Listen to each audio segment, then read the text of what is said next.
வணக்கம். இன்னைக்கு நாம ஒரு பயங்கரமான டெக்னிக்கல் மர்மத்தை உடைக்க போறோம். ஒரு சாஃப்ட்வேர் மத்தத விட ஆயிரக்கணக்கான மடங்கு வேகமா இருக்கிறது எப்படிங்க சாத்தியம்? இந்த நம்பவே முடியாத வேகத்தோட ரகசியத்தை தான் நம்ம இப்போ தோண்டி துருவி பார்க்க போறோம். பாத்தீங்களா? இதுதான் நம்மள இன்னைக்கு கொடைஞ்சிட்டு இருக்கிற கேள்வி. இது ஏதோ கொஞ்சம் வேக வித்தியாசம் இல்ல, 3000 மடங்கு அதிகம். இது எப்படி நடக்க முடியும்? இதுக்கு பின்னாடி ஏதோ மேஜிக் இருக்கா? இல்ல ஆழமான ஒரு டெக்னிக்கல் ரகசியம் ஒளிஞ்சிருக்கா? வாங்க, இந்த மர்மத்துக்கு விடைய நம்ம சேர்ந்து கண்டுபிடிப்போம். இதோ பாருங்க, நம்ம மர்மத்தோட முதல் க்ளூ. இங்க 4 அலகலகு என்ஜின், அதாவது 4 விதமான புரோகிராமிங் முறைகளை ஒப்பிட்டு பார்த்திருக்காங்க. மத்த 3 என்ஜின்களும் ஒரு செகண்டுக்கு கிட்டத்தட்ட 1 மில்லியன் வேலைகளை செய்யுது. ஆனா அந்த சயின்டிஃபிக் நம்பர்னு ஒன்று மட்டும் வினாடிக்கு கிட்டத்தட்ட 4 பில்லியன் வேலைகளை செய்யுது. அடேங்கப்பா, இது என்ன வேகம்! இந்த வேகத்தோட ரகசியம் என்னவா இருக்கும்? அதைத்தான் நாம இப்ப கண்டுபிடிக்க போறோம். சரி, எந்த ஒரு டிடெக்டிவ் கேஸா இருந்தாலும் அது சால்வ் பண்ண சில கருவிகள் தேவைப்படும் இல்லையா? நம்ம விஷயத்துல அந்த கருவிகள் தான் செயல்திறன் அளவீடுகள். வேகம்னா என்ன, அது எப்படி அளக்கிறதுன்னு புரிஞ்சுக்கிட்டாதான் நம்மளால உண்மையான காரணத்தை கண்டுபிடிக்க முடியும். முதல்ல நம்மளோட தடயவியல் கருவிகளை பத்தி தெரிஞ்சுக்கலாம் வாங்க. முதல்ல நாம பார்க்க போறது லேட்டன்சி. சிம்பிளா சொன்னா தாமதம். இத ஒரு 100 மீட்டர் ஓட்டப்பந்தயம் மாதிரி நினைச்சுக்கோங்க. ஒரு வேலையை ஆரம்பிச்சு முடிக்க எவ்வளோ நேரம் ஆகுதுங்கிறது தான் லேட்டன்சி. நேரம் எவ்வளோ கம்மியா இருக்கோ அந்த அளவுக்கு சிஸ்டம் படுவேகமா இருக்குன்னு அர்த்தம். இப்போ ஒரு நிமிஷம் கண்ணை மூடி கற்பனை பண்ணி பாருங்க. நம்ம பிரம்மாண்டத்துல நட்சத்திரங்கள்லாம் எப்படி உருவாகுதுன்னு ஒரு கம்ப்யூட்டர்ல சிமுலேட் பண்றோம். ஒவ்வொரு சின்ன துகளோட அசைவையும் கணக்கு போடணும். இங்க தான் லேட்டன்சி ஒரு ஹீரோ மாதிரி வேலை செய்யும். லேட்டன்சி கம்மியா இருந்தா அந்த கணக்குகள்லாம் கண் சிமிட்டுற நேரத்துல நடக்கும். ரிசல்ட் ஒரு தத்ரூபமான ஸ்மூத்தான சிமுலேஷன். ஒருவேளை லேட்டன்சி அதிகமா இருந்தா எல்லாம் ஸ்லோ மோஷன்ல திக்கி திக்கி தெரிய ஆரம்பிச்சிடும். ஓகே, லேட்டன்சி புரிஞ்சிருச்சு. அடுத்து நாம பார்க்க போறது த்ரூபுட், அதாவது செயல் வெளியீடு. லேட்டன்சி 100 மீட்டர் ஓட்டம்னா த்ரூபுட்டுங்கிறது ஒரு மணி நேரத்துல ஒரு ஃபேக்டரி எத்தனை கார்களை உற்பத்தி பண்ணுதுங்கிற மாதிரி. ஒரு வினாடியில எத்தனை வேலைகளை முடிக்க முடியுங்கிறது தான் த்ரூபுட். இது ஒரு சிஸ்டத்தோட ஒட்டுமொத்த வேலை செய்யும் திறனை காட்டுது. த்ரூபுட்டோட தேவைங்கிறது நம்ம என்ன வேலை செய்யறோங்கிறத பொறுத்து மாறும். உதாரணத்துக்கு, ஒரு வீடியோ கேம்ல ஒரு செகண்டுக்கு மில்லியன் கணக்குல கணக்கு போட்டா போதும். ஆனா அடுத்த வாரத்துக்கான வானிலையை கணிக்கணும்னா நமக்கு பில்லியன் கணக்குல கணக்கீடுகள் தேவைப்படும். சோ பெரிய வேலைகளுக்கு அதிக த்ரூபுட் ரொம்ப ரொம்ப அவசியம். அடுத்த முக்கியமான விஷயம் மெமரி. அதாவது ஒரு ப்ரோக்ராம் ஓடும்போது அது எவ்வளோ மெமரியை எடுத்துக்குதுங்கிறது.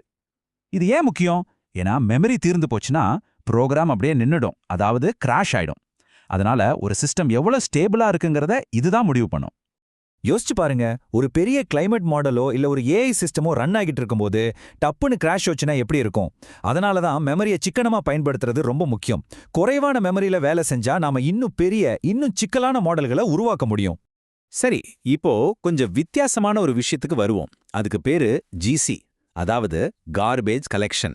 சிம்பிளா சொன்னா குப்பை சேகரிக்கிறது. அதாவது தேவையே இல்லாத மெமரியை சிஸ்டம் ஆட்டோமேட்டிக்கா கிளீன் பண்றது.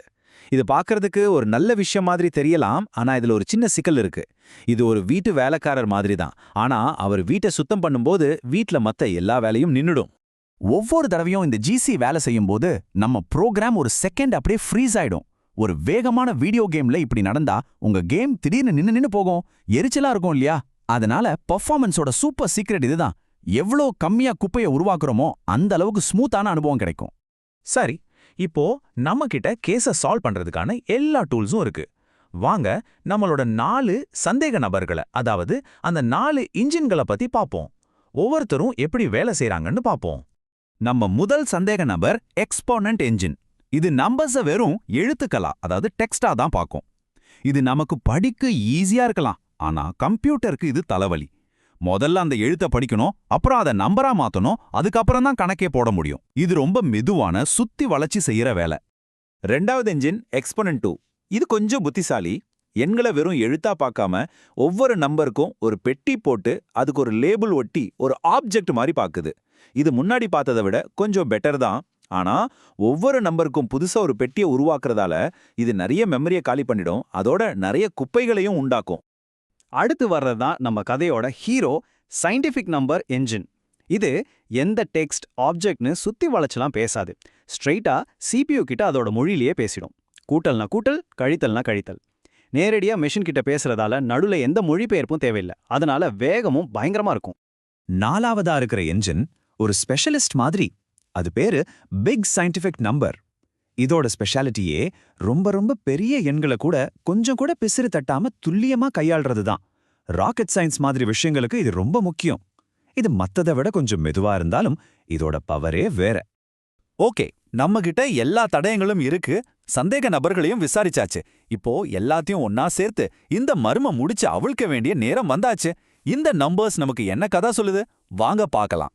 இப்போ இந்த முழு டேபிளையும் மறுபடியும் பாருங்க. அந்த சயின்டிஃபிக் நம்பர் என்ஜினை மட்டும் கவனிங்க. அது ரொம்ப ரொம்ப கம்மியான மெமரியை பயன்படுத்துது. அதோட ஒரே ஒரு தடவை தான் குப்பையை கிளீன் பண்ணிருக்கு.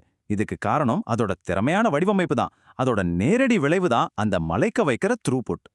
வினாடிக்கு 3.88 பில்லியன் ஆபரேஷன்ஸ். அடங்கப்பா, இந்த நம்பரையே நம்ப முடியல இல்லையா?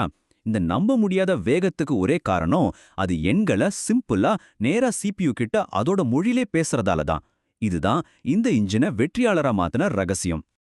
இதை இன்னும் சிம்பிளா புரிஞ்சுக்க 4 கால்குலேட்டர் இருக்குன்னு வச்சுப்போம். 1 எண்களை எழுத்துக்களா படிச்சு வேலை செய்யற ஒரு மெதுவான கால்குலேட்டர். இன்னொன்னு CPUவோட வேகத்தை நேரடியா பயன்படுத்துற ஒரு சூப்பர் ஃபாஸ்ட் கால்குலேட்டர். இந்த சின்ன உதாரணம் அந்த 4 என்ஜின்களுக்கும் உள்ள அடிப்படை வித்தியாசத்தை அழகா விளக்கிடுது. இது வரைக்கும் நாம பார்த்தது ஒரு சின்ன உதாரணம் தான். ஆனா இதுலேருந்து நம்ம கத்துக்கிட்ட பாடம் ரொம்ப ரொம்ப பெருசு. இது வெறும் கோடிங் பத்தினதில்ல, இது கம்ப்யூட்டர் சயின்ஸ்ல ஒரு அடிப்படையான இன்ஜினியரிங் உண்மை. இதுதான் அந்த முக்கியமான பாடம். நம்ம எண்களை எப்படி கம்ப்யூட்டருக்கு சொல்றோமோ அதுதான் மொத்த சிஸ்டத்தோட வேகத்தையே முடிவு பண்ணுது. இது வெறும் கோடு எழுதுறதுல இல்ல, ஒரு விஷயத்த எப்படி அணுகுறோங்கிறதுல இருக்கு. ஒரு சின்ன டிசைன் மாற்றம் எவ்வளோ பெரிய தாக்கத்தை ஏற்படுத்துங்கிறதுக்கு இது ஒரு சிறந்த உதாரணம். இந்த ஒரு சிம்பிள் ஐடியா எங்கெல்லாம் பயன்படுதுன்னு பாருங்க. Video games, artificial intelligence, finance, climate ரிசர்ச்னு எல்லா பெரிய துறைகள்லயும் இந்த திறமையான எண் வடிவமைப்பு தான் வேகத்தோட அஸ்திவாரமா இருக்கு. சரி, நாம இந்த வர்மத்தை தீர்த்துட்டோம். ஆனா உங்ககிட்ட ஒரு கேள்வியோட நான் முடிக்கிறேன். நீங்க தினமும் யூஸ் பண்ற உங்க ஃபோன், லேப்டாப், அதுல இருக்கிற ஆப்ஸ், இதோட வேகத்துக்கு பின்னாடி இப்படி என்னென்ன கண்ணுக்கு தெரியாத டிசைன்ஸ் ஒளிஞ்சிட்டு இருக்குன்னு என்னைக்காவது யோசிச்சு பார்த்திருக்கீங்களா? அடுத்த தடவை ஒரு டெக்னாலஜி வேகமா வேலை செய்யும்போது அதுக்கு பின்னாடி இருக்கிற இந்த மாதிரி புத்திசாலித்தனமான டிசைனை ஒரு நிமிஷம் நினைச்சு பாருங்க.